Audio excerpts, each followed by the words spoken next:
বাবলা সরকার আজকে মার্ডার হয়েছে এবং পুলিশের গাফিলতিতে অফকোর্স বাবলা সরকার আজকে মার্ডার হয়েছে এবং পুলিশের গাফিলতিতে অফকোর্স।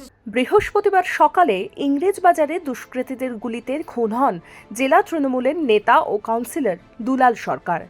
৬২ বছরের এই নেতার মৃত্যুতে শোকার্ত মমতা বন্দ্যোপাধ্যায়। এ বিষয়ে সরাসরি পুলিশের বিরুদ্ধে গাফিলতির অভিযোগ তোলেন তিনি।